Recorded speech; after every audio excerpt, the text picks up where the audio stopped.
Half-Shell Oyster House is the perfect place to complete your holiday shopping.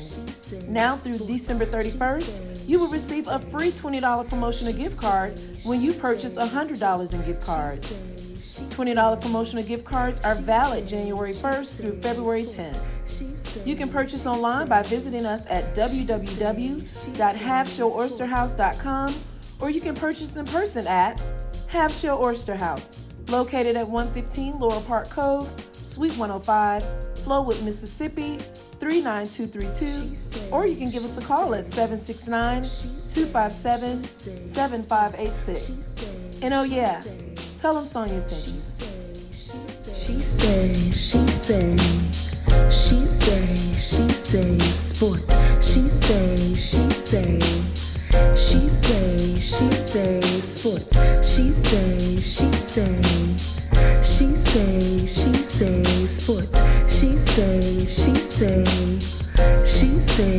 say sports. Hey y'all, it's your girl Sonia, and welcome back to She Say Sports. Today I have with me Senior Associate AD for Athletic Communications and Assistant Director in University Communications, Brian Howard. Hey Brian, how are you? Good. How are you today? I'm doing well. Thank you so much for joining me today. Absolutely. It's my pleasure. Thank you. So how was your Thanksgiving? Honestly, my Thanksgiving was amazing. Nothing like spending your Thanksgiving in a hotel in New Orleans Okay. and celebrating a victory at the Bayou Classic. Exactly. So, yeah, it was great. We're going to get into that, but thank you so much for what y'all did. I appreciate the win. Anytime. I'm glad I could help. So did y'all get to have like traditional Thanksgiving dinner, even though, you were with the team? Yes, so we stay at the Intercontinental Hotel in New Orleans, and we come in on Thanksgiving night, I guess you could say, and then they have a nice spread at the hotel, turkey, dressing, pretty much everything you could think of. So, but yeah, the meal was fantastic, and I always look forward to it every year. That's awesome. That's awesome. So, Brian, before we get started, tell the listeners a little bit about yourself. Well, I'm 45, single. So if anybody's out there looking, hey, I'm a matchmaker. Hey, there you go. I'm originally from Akron, Ohio, the home of LeBron James. And then I'm an only child. My parents retired and moved to Lakeland, Florida. So I look forward to spending Christmas in Florida. And then taking a little trip to the Dominican Republic. So Nice. that's just a little bit about myself, and I love sports. I love college athletics. That's awesome. And your parents, they just celebrated their anniversary last week, correct? Yeah. So December is such a busy time. First of all, I don't know where they went wrong with me since my birthday is in April. But yes, my parents celebrated 48 years on December 1st. My mom's birthday was yesterday. Yeah. And then my dad's birthday is December 28th. So it's a busy month. Yeah. I'm tired of sending cards. No, I'm not really. That's awesome. That's really cool. So yeah, you got Jesus' birthday, their birthdays, anniversary. They've been pretty busy. they were real busy. Yeah, that's awesome. So you mentioned, you love sports, and I always like to know, how did your love affair with sports begin? That's such a great question. Growing up in Northeast Ohio, I am a diehard Cleveland Browns, Cleveland Indians, Cleveland Cavs, Ohio State fan. I took one on the chin to Michigan, Thanksgiving weekend. But I just grew up, my dad loves sports, and just being around my dad, I grew into it. As a little kid, I tried literally every sport. I did not have the hand-eye coordination for baseball. I'm too not coordinated, but whatever you want to call it, for football, and I'm too short for basketball. But somehow along the way, soccer is where I found my love and my passion. And Wow. I played soccer for about 15 years, Mhm. playing high school and college soccer, and just honestly, that's where that love came into play. And I always joke with everybody when they find out I'm a Cleveland Browns fan that Mhm. I've lived in misery literally my whole life. So I I don't know what it's like to win a championship, but thank you for LeBron for bringing a championship to the Right. city. Well, the Browns are looking pretty good lately. I'm a Bears fan, so I feel your misery. We do have one. I was a kid when we got it, but I'm happy about it. So, but I'm ready to move on and get new hardware for sure. Well, you got That a is, good quarterback. You really do. Justin Fields is going to be amazing. oh my gosh, yes. Yeah. I'm excited about that. I just yesterday they made a little comeback. It was too little too late, but I was liking what I saw. For the most part, I'm liking what I'm seeing this season. I just know we gotta grow is all. Absolutely. Absolutely. So, Brian,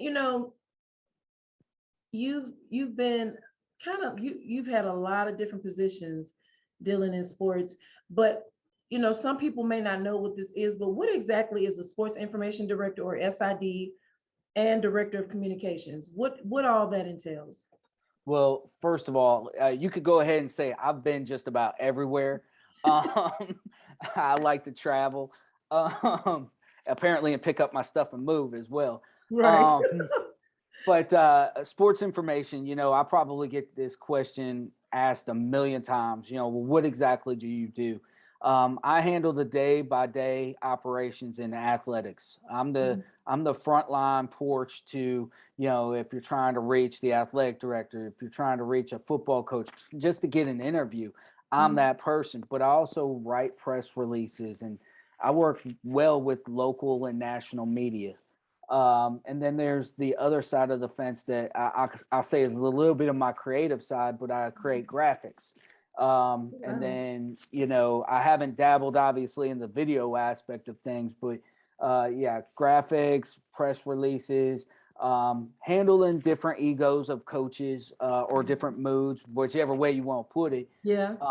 and just helping them as well as the student athletes. There's a lot of times we are blessed to have wonderful student athletes, but at the same time, teaching and developing them as well and seeing their successes on and off the fields or the courts. So I handle a lot of things, sometimes taking photos, during fall camp for football. I was out there shooting photos and, Mhm. and sweating like the team out there, but it's a lot. Yeah. Most people don't quite understand that I work 365 days out of the year. So, Wow. I don't necessarily get holidays off. I am taking a vacation at New Year's, so my phone won't be available for anybody. Good. And it's much needed. Absolutely. And so, we're looking for some big things, obviously, in the couple days or in the upcoming week, Mhm. with trying to hire a new football coach. And so literally I could come into the office on a Monday with 5 things on my schedule and do none of them because I'm being pulled to do 5 different things. So um, I always tell everybody sports information, no 2 days are the same. And that's absolutely true. That's true. And I interned with Jackson State I started 8 years ago and I did it for maybe 3 years. So I know, and my main contact was Wesley Peterson, who was our SID, and one of my sports mentors, a very good friend of mine. And I saw it, and a game could start at 6 o'clock, but we had to be there at 9. So it's people have no idea what goes into game operation day and all the everything that we do to make sure it's a great experience for the fans. So yeah, you I know what you're saying. So it's a lot. It is a lot. So well, you kind of just said it's not a typical day. I was about to ask you what was a typical day for SID in the SWAC or the MEAC. So is it any different with the different conferences? It is a little bit. Obviously, when I was in the MEAC office, Those days kind of ran similar. Mhm. You're working 9 to 5 Monday through Friday, or 8:30 to 4:30, whatever that time frame was. Mhm. And you're able to go home and have some downtime or do whatever you need to do. And then obviously when I shifted and moved to Grambling State, again, no 2 days are the same. So you Right. definitely are going to have some challenges, some different things. When I Mhm. was at Florida A&M, there were times where it was the same. Mhm. Unfortunately, I was there during a time of COVID. So it was real interesting when you're having a sports season shut down Right. due to a pandemic, and then myself changing jobs and going from athletics to university communications. And, obviously, back to a 9 to 5 grind. Mhm. Um, and then now back to Grambling, where really no 2 days are the same here. Yeah. There really aren't. Yeah, I agree. Yeah, SWAC is a little different, so it is definitely not the same. So, is there a favorite sport you like to work with? Oh my goodness. Oh, put me on the spot. Um, you know, wow. I can tell you that, I have some favorite coaches. I Mhm. wouldn't necessarily say favorite sports. Okay, One of my favorite coaches was James Cooper, who's now moved on to the New York Yankees. nice. Um, Broderick Fobbs was certainly one of my favorites.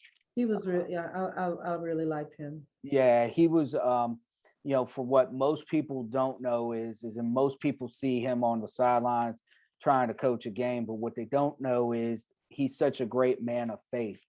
Um, Mhm.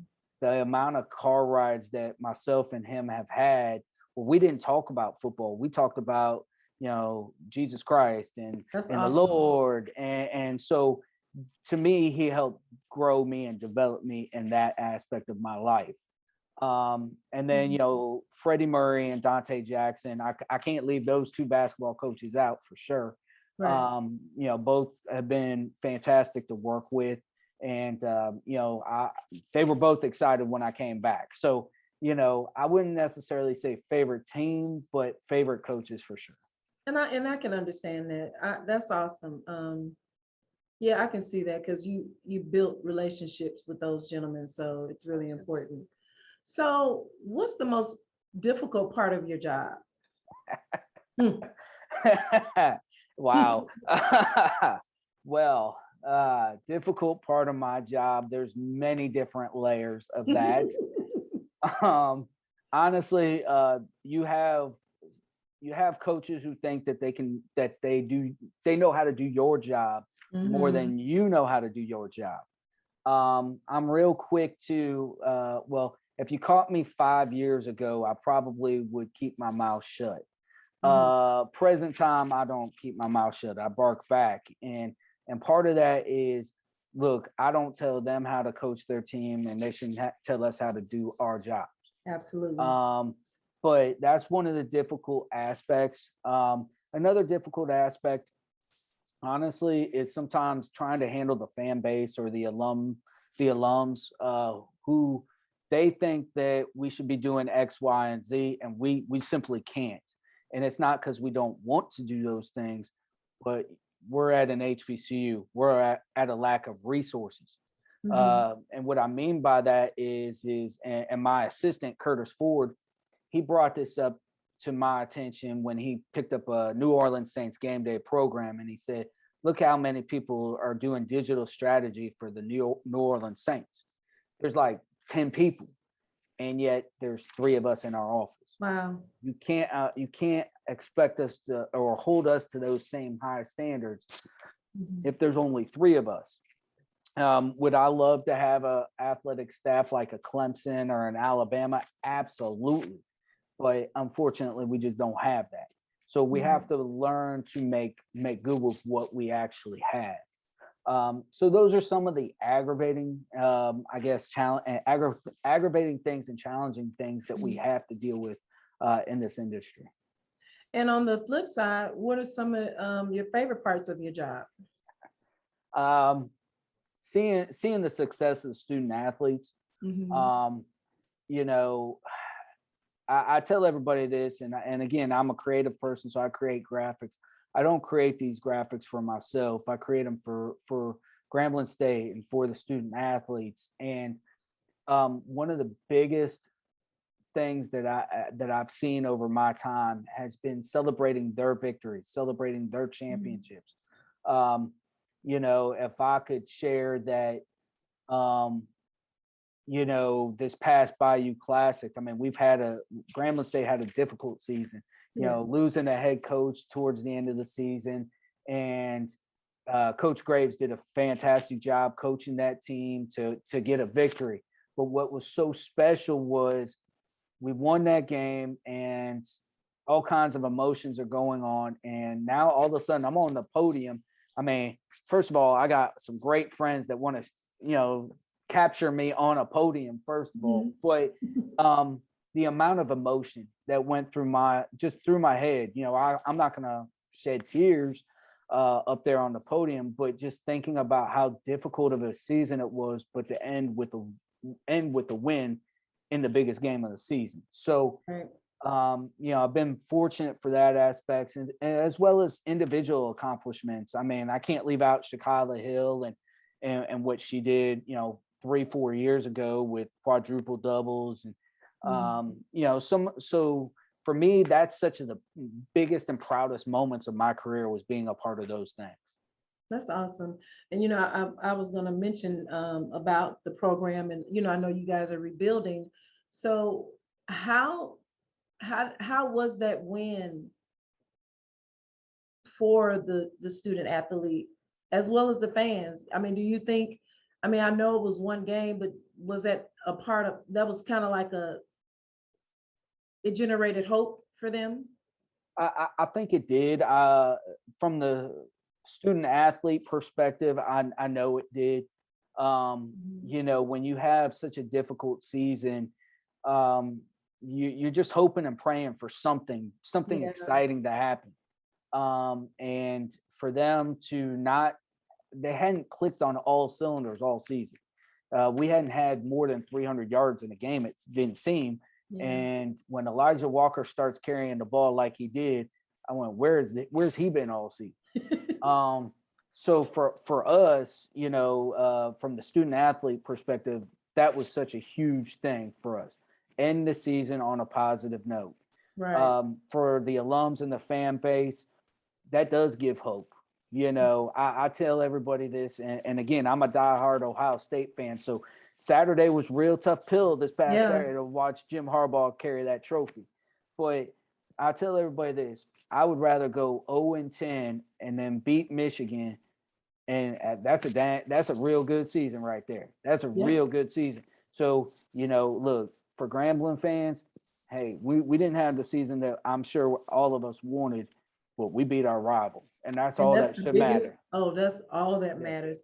And I can say this, and I told this to Coach Willie Simmons when he was on the show a few weeks ago. Although, like Bethune-Cookman, they only won 1 or 2 games. Valley, all of the teams in the SWAC are competitive. Some of them missing just a few little notches, a few little things that needs to get the cylinders going. But I think we're going to be okay. I'm glad that it's going to be competitive across the board, not just a few teams, in the last few years. So I think Grambling is going to be okay. So how did it feel being back in New Orleans? You mentioned earlier, you had Thanksgiving there, but how did it feel just being back in the stadium, in the city? Honestly, this was, in 2017 and 2018, being at Grambling, I was excited, obviously, to be there and be in New Orleans, and you're taking everything in, and you're not taking anything for granted. Right. I was fortunate at that time to have a life partner, I guess you could say, a spouse, or whatever you want to say, that attended the games with me. But things and circumstances are a little bit different. And being back in New Orleans allowed me to do some things differently. I hadn't, previous years, I wouldn't go on Bourbon Street. Well, I was able to go on Bourbon Street, multiple times. Um, I would get up in the mornings and I would go walk through the city. And I think that for me was something special. You don't necessarily get to see certain things in the daylight that you would see at Right. night. So for me, I took it all in this time, as opposed to before, where I probably took things a little bit more for granted. Having been there and going, oh, I don't want to go on Bourbon Street, and but I did this time, and for me, it was just an exciting and special moment. Just the entire weekend, from Thursday, arriving to Friday and the luncheon. And then the production meeting with NBC Sports. I always look forward to, that production meeting with NBC and NOCCI. And, truth be told, and it's kind of funny, during the production meeting, they had asked about, potentially having a post-game interview with the winning coach. And I told Willie from Southern, I said, hey, get your coach ready, because I just thought that they were going to win the game. I guess I played them devil's fools because I really didn't know that we were going to win the game. Right. But the production meeting on Friday, and then obviously the game on Saturday. So it was a really great time. And then you hop on the bus Sunday morning and everybody's exhausted. Everybody's just ready to get back. And but it was definitely a different feeling. I couldn't imagine the Bayou Classic being in Shreveport. I really couldn't. And I'm glad I missed that in the spring. I really did. Because to me, the Bayou Classic is in New Orleans all the time. All the time. Yeah, absolutely. So, Brian, what led you to work with HBCUs or at HBCUs? What brought you to us? Well, and I'm a big advocate. I'll start off by saying I'm a big advocate of HBCUs.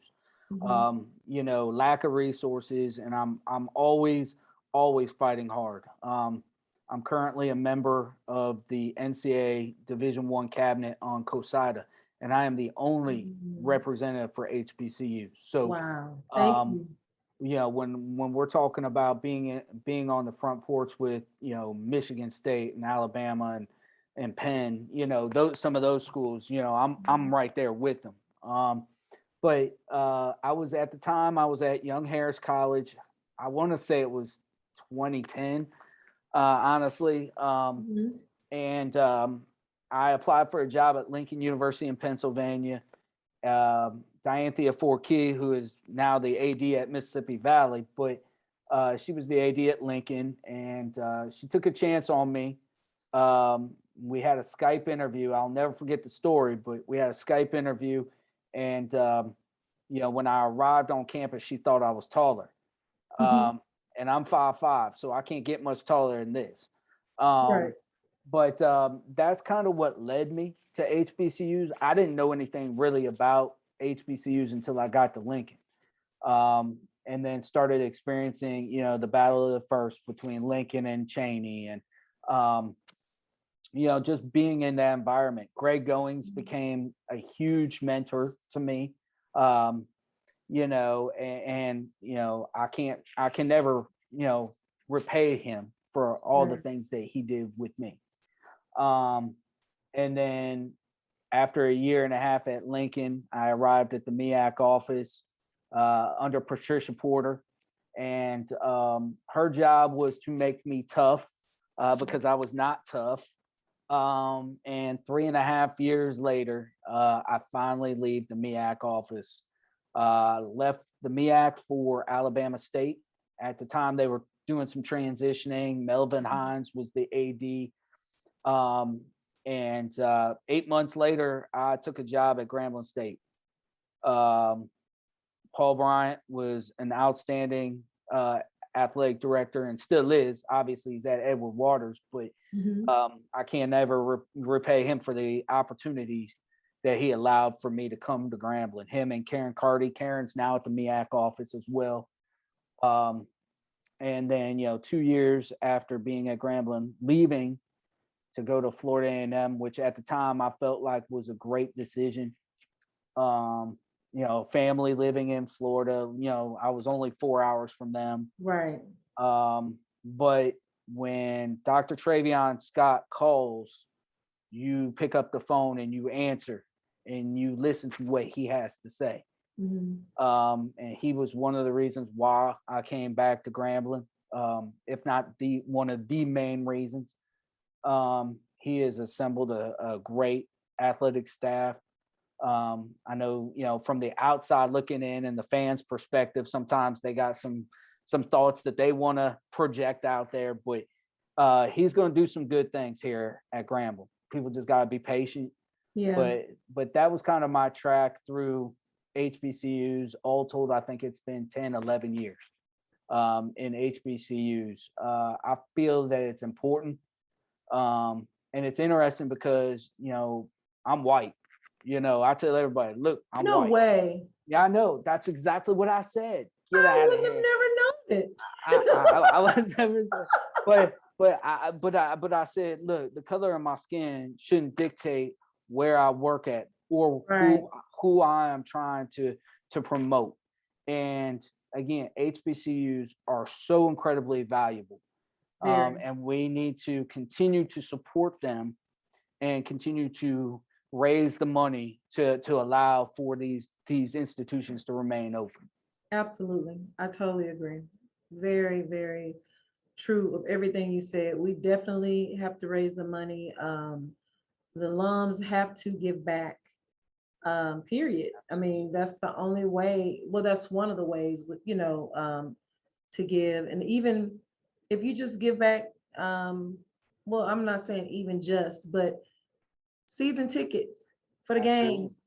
Our games are like $120 for season tickets, whereas Ole Miss, Mississippi State is like $500 and up. Yep. And you may not even make one game, just donate it to the school. I mean, especially the SWAC, we need the money. And Absolutely. I mean, it's just little things that we can do by giving back. Absolutely. One of my sorors, when the season was going on this past season, every game we won, whatever the points were, that's what we gave back that Saturday night. Absolutely. To the athletic department. And I thought that was a genius idea. So we did that throughout then one game we had six, the one we beat Alabama A&M, it was like, oh yeah, 60 some points. I was like, oh my gosh. Wait a minute. So yeah, but I thought that was genius. Absolutely. So Brian, you've been with the SWAC for some time now. As you mentioned, has there been any significant changes in the conference or the perception of the conference since you've been associated with the SWAC? What a good question. I think that from my arrival in the SWAC, we had a different commissioner than we do now. This commissioner that we have now is doing an outstanding job. Amazing. And I continue to be a big supporter of him. I don't necessarily think the one previous did that good of a job. But at the same time, Dr. Charles McClellan has done a fantastic job. So I think that kind of leadership has been extremely valuable for this conference. I had the pleasure of doing an interview with him when I was working in communications at Florida A&M. And just the idea of him taking some time just to talk to me, and it was for our alumni magazine about the transition of Florida A&M moving into the SWAC. The nice part is we look at the SWAC as probably the SEC of FCS football. I mean, from head to toe, and you talked about it, you touched about it earlier. I think that this is probably one of the toughest conferences, if not the toughest conference for FCS college football, top to bottom. At any given point, somebody's going to get knocked off. You just know what's going to happen. I mean, I know Jackson State has a heck of a team, but there was a couple times where I thought they were going to get it. So, but I have seen some significant changes across the board, and I think that we'll continue to see those changes. again, Dr. Charles McClellan, he's done a fantastic job. So I know he's going to do a great job continuing to move this conference forward. I love it. I absolutely agree. Even the work that he was doing during the pandemic last year, adding Bethune and FAMU to the SWAC, I mean, and the sponsorship during the pandemic, I was impressed, and I am a huge fan of his, a huge fan. Kudos to Dr. McKellen, Commissioner Dr. McKellen. Awesome. So, Brian, what are your thoughts on the recent attention that HBCUs have been getting from both recruits and in the media? I think it's been fantastic, to be honest with you. The more attention, the better it is. Driving the narrative. I can't remember the young man's name that one of the top basketball players in the country went to Howard. What's his name? And for the life of me, it skipped my head. But yeah, he transferred last year during the pandemic. I know who you're talking about. I can't think of his name either. But that right there brought some notoriety to HBCUs. Another one, and I know a lot of people around me probably right now wouldn't approve technically of me saying this, but I think Deion Sanders has done a fantastic job coming into the HBCU world, as well as bringing his two sons in, as well as the transfer portal, allowing young men who may not be getting that opportunity at a bigger school or a Power 5 or a Group of 5, and now, hey, let's go look at Jackson State, or let's go look at a Grambling State, or Alabama State. So I think it's done worlds of wonders to help promote HBCUs, as well as I think ESPN has done a good job as well. Whether it was Jackson State being featured, I guess, a year ago to Florida A&M this year, and we need more and more of that attention if we're going to continue to drive the narrative that HBCUs are in fact important. That is absolutely true. You mentioned ESPN. When we were in Miami for the FAMU Jackson State game, and I was in the box, it was two TVs on the wall, one with Jackson State and FAMU on ESPN, and the other one with Grambling and TSU on NFL Network. That has never happened. And it just almost brought tears to my eyes, because I'm like, it's happening. It's happening. I mean, they knew about us, but they know about us now. Absolutely. It's a difference. So I'm excited about it. As you know, Jackson State, we beat Prairie View Panthers in the SWAC championship game on this past Saturday, 27-10. And this is our first time winning the title since 2007. Our first time back at the game, championship game since 2013. What were your thoughts on that matchup? Honestly, I've been, and again, if my roommate was here, I mean, and he went to Florida A&M, okay, and he doesn't like me saying this, but I'm gonna this right now.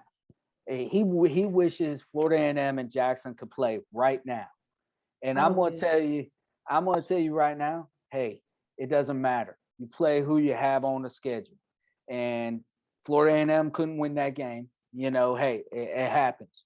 But I felt like it was a well-fought game, though. It really was. That was a good game, a nerve-wrecker. And I think that Jackson is an incredibly talented team. I probably have watched 3-4 games this season with them, much like I did in the spring before I even came back to Grambling.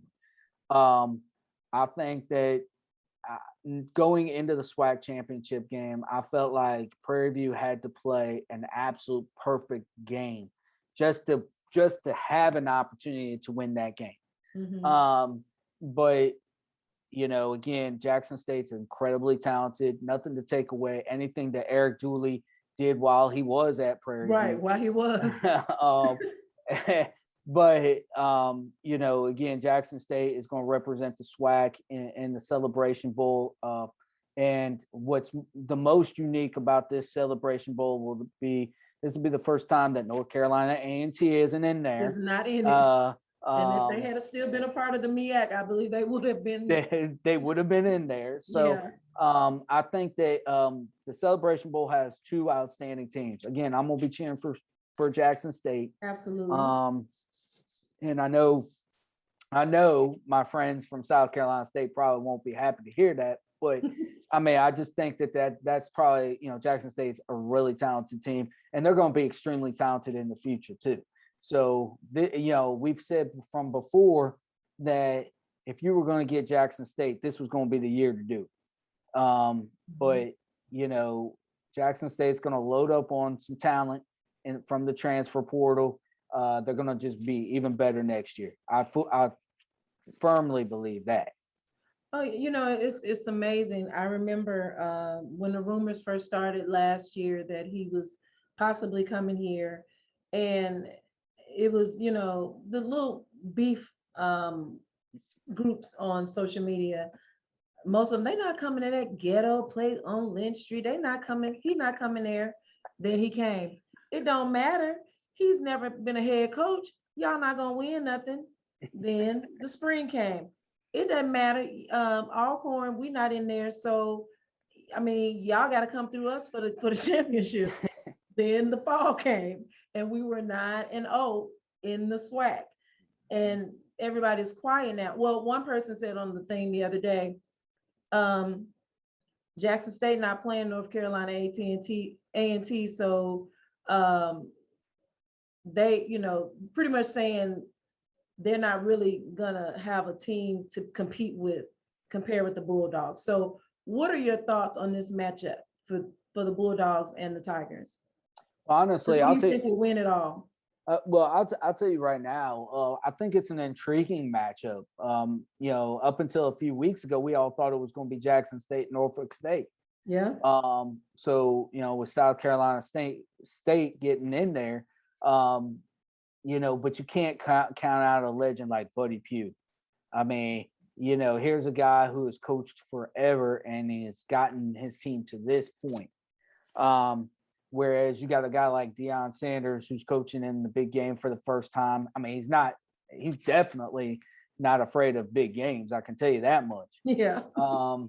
But I think that environment, and I mean, I've only been in that environment one time, which was 2017. That environment, that game, I mean, it comes in a blink of an eye.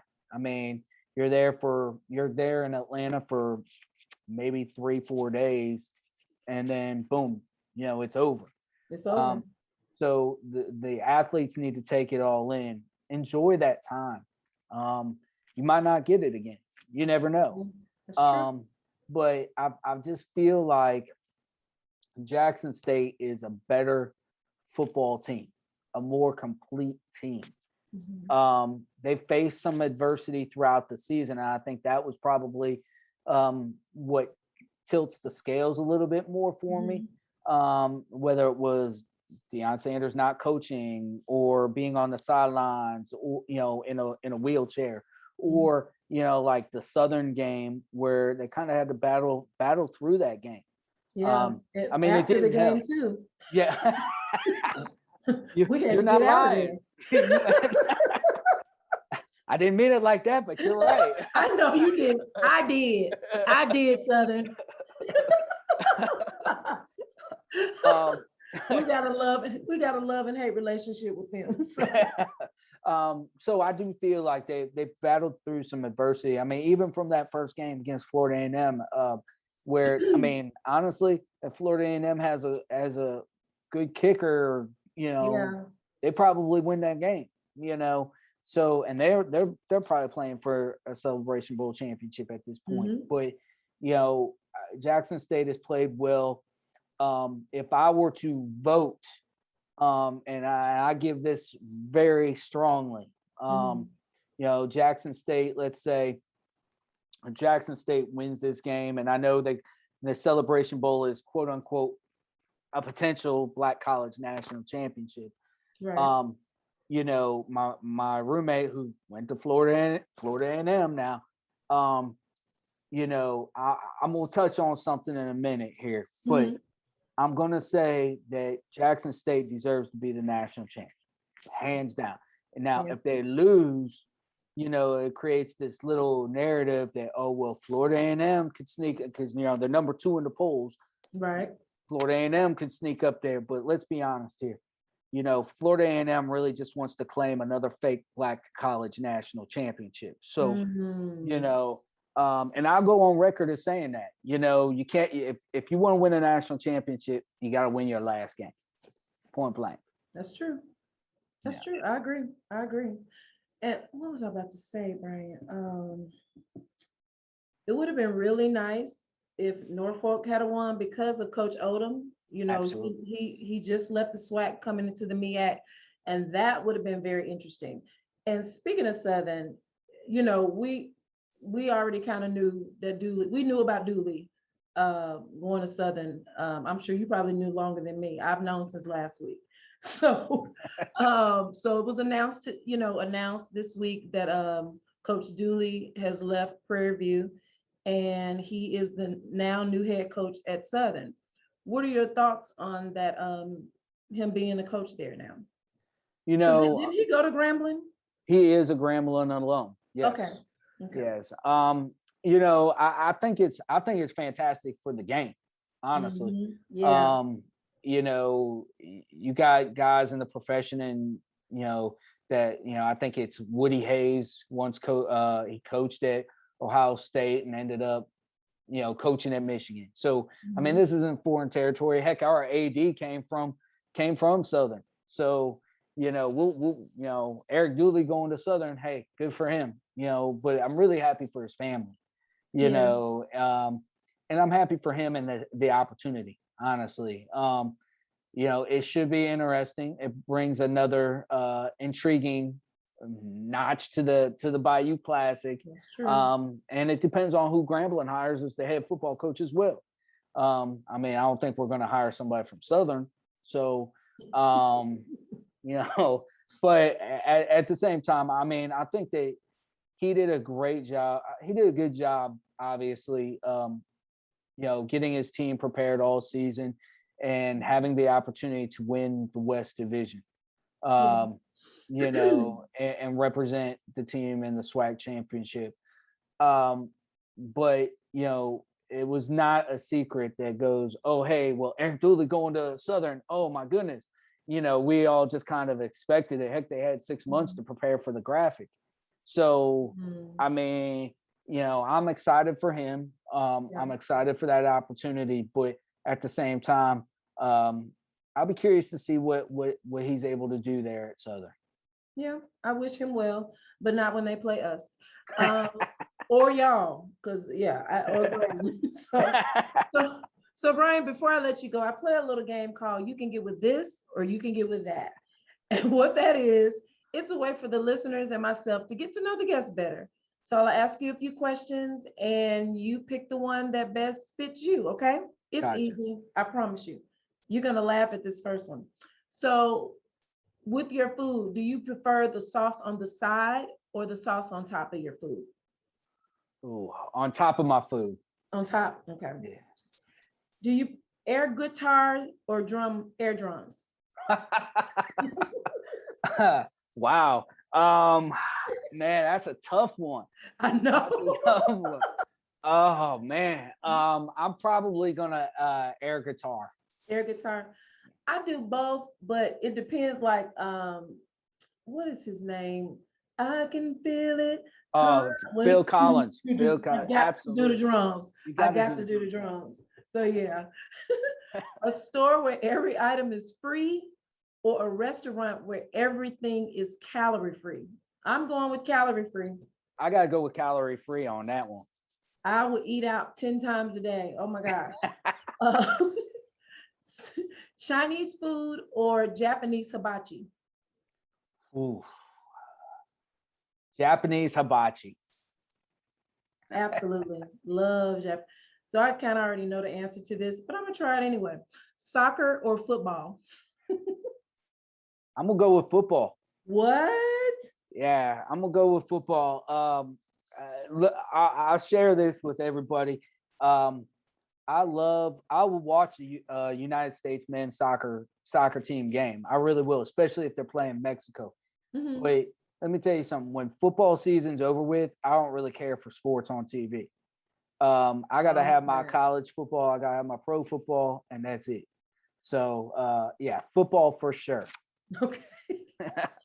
Tattoos or piercings? Ooh, I had a piercing once. I have Mhm. no tattoos. Probably tattoos. I don't have any tattoos either. Because I sing, I'm thinking about getting a treble clef. Ooh, And nice. my niece baby, he passed away a few months ago, and I'm thinking about putting his name, but Carter James is kind of long, so I just may do CJ because it's gonna hurt. We'll see. CJ We'll works. see. Yeah. Do you prefer team building after work or team building on the weekend? Team building after work, for sure. Okay. Yeah. Do you prefer to, well, not prefer, would you rather see the future or change your past? That's deep. Man, you hit me with some deep ones here. Yeah. Let's see. Change the future. See or Or see see the the future. see the future, change your past. I think changing your past. You know, I don't think I could change the past because it shaped who I am today. Exactly. And I've been through some really interesting things, Yeah. probably over the last year. So probably seeing the future for sure. And see, I agree with you. My past shaped me, regardless of it not being stellar or perfect how I wanted it to be. And then I'm kind of afraid to see the future because it's like, that's pressure. But I would choose see the future. I agree. Since it's Christmas coming up, do you prefer receiving gifts or giving gifts? I think most people would say receiving gifts. What does Brian say? I think receiving gifts. Yeah, I think receiving gifts, but in a different way.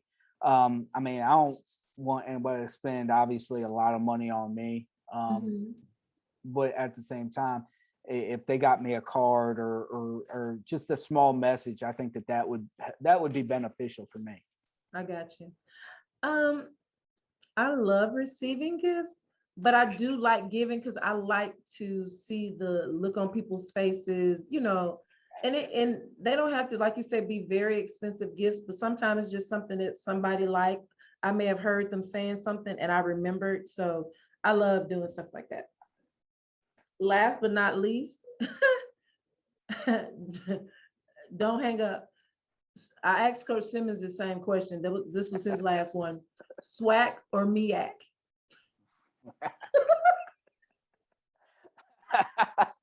um, Choose wisely. I do have ties in both ones. The MEAC gave me a home for 3.5 years. MEAC office. Dr. Dennis Thomas was amazing.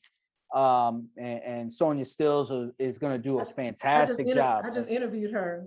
Oh, she I is love amazing. her. Yeah, She she's is amazing. But I've been in the swag for a while now. You can say it. Come on. This is such a tough answer. No, I'm gonna say and swag. I'm gonna say good job. swag. Yeah, I gotta Coach say. Simmons said swag too. I mean, Yeah. good job. Yeah. It's okay. And like I said, no answer is wrong. It's just, what best fits you. And right now, that's what best fits you. So, Brian, thank you so much for coming on the show. Can you tell the listeners how they can follow you on social media? Absolutely. Feel free to follow me on Facebook, Twitter, Instagram. I'm sure my name has changed a couple times on all those platforms, but I believe it's Brian Howard 33. I think one of them's Brian Howard 330, but either way, it's Brian Howard 33 and try the 0. But I look the same, so it doesn't matter. Okay, and guys, you can follow me at She Says She Say Sports on Facebook. She Say Sports 23 on Instagram, at She Says She Say 23 on Twitter, And please subscribe to our YouTube page, She Say Sports. Well, that's my show for today. Until next time, this is Sonia with She Say Sports.